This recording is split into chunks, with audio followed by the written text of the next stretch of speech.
Hello students.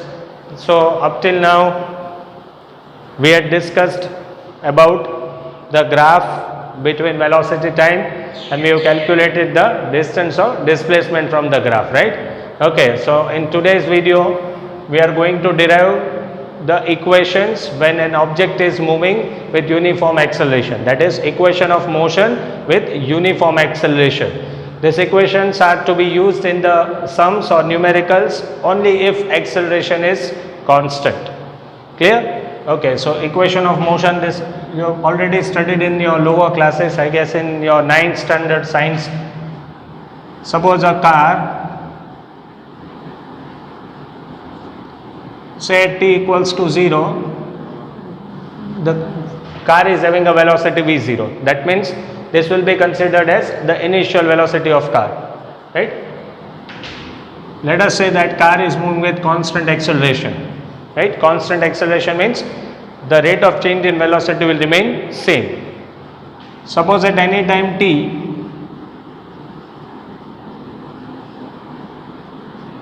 the velocity of car is v, right? Car is performing uniformly accelerated motion. At t equals to 0, the velocity of car is v0, and at t equals to t, the velocity of car is v. So by the definition of acceleration, it is change in velocity by time. So acceleration is final velocity minus initial velocity upon t minus 0, right? Okay. So this can be written as v minus v0 by t. So at equals to v minus v0. Therefore, v equals to v0 plus at. This is your first equation.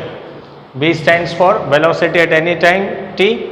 v0 stands for initial velocity. A is constant, t is time.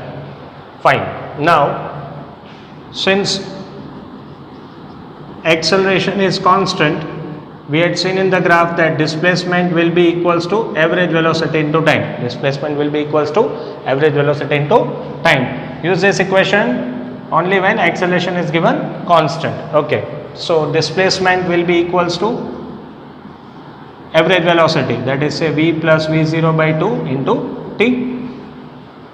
Clear? Fine. So substitute the value of v from equation number 1. Right, substitute the value of v in this equation from equation number 1. So the equation becomes displacement is equals to, instead of v, we can write it as v0 plus at plus v0 by 2 into t. So d will be equals to v0 plus v0, that is 2v0 plus at divided by 2 into t. Multiply t and separate the LCM. So d is equals to 2v0t by 2 plus half at square. So d displacement is v0t plus half at square. So this is your second equation of motion, right? This can be still written as, now what is displacement? Displacement is final position minus initial position. So we can write it as final position minus initial position equals to v0t plus half at square. Therefore, x is equals to x0 plus v0t plus half at square. Clear? This all the equations are to be used only if acceleration is constant. Either this should be mentioned in the question, or from the data you have to understand whether the acceleration is constant or not. If acceleration is constant, only then you can use this equation, right? Still one more equation we have to derive. Okay, so now displacement is velocity into time, right? So displacement is v plus v0 by 2. Now instead of time, I will use this equation. I will substitute time here. So t will be equals to v minus v0 by a. This was your equation. A acceleration is v minus v0 by t. T will be taken here. So t equals to v minus v0 by a. Substitute the value of t in this equation. V minus v0 by a. So this is equals to a plus b, a minus b. So that is a square minus b square upon 2a. So finally the equation is v square minus v0 square equals to 2ad. Still we can write it as v square minus v0 square equals to 2ad, final minus initial position, right? So this is your main third equation, this is main your second equation, and this is your first equation, right?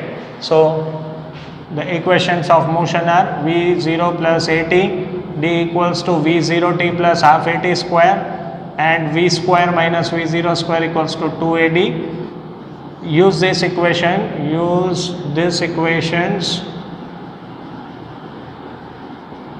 only if acceleration is constant.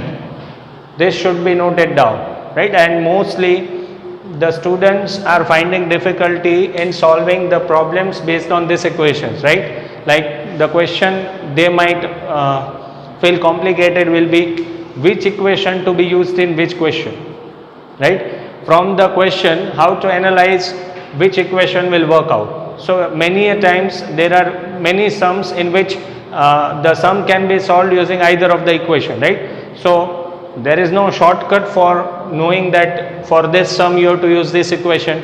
You just have to practice the sums based on these three equations, and the better way is to write the data from the question, right? If you are writing the data given from the question, you will understand that if time is not given, then you cannot use these two equations, first two, you will have to use the last equation, right? So this is how we will see many examples based on these three equations, and we will learn how to solve these equations, how to solve the sums also.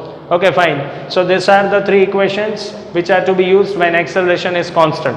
What if acceleration is not constant? That is, the equations to be used when acceleration is variable. For that we have to go for integration. I will teach you that also in the next to next video. Now we will study or will solve few questions based on these three equations. V is equals to v0 plus at, this will be your first equation, v0t plus half at square, second equation, and v square minus v0 square equals to 2at, this is third equation, right? So these are the three equations used when an object is moving with uniform acceleration, right? So in the next video we will be solving the sums based on these three equations.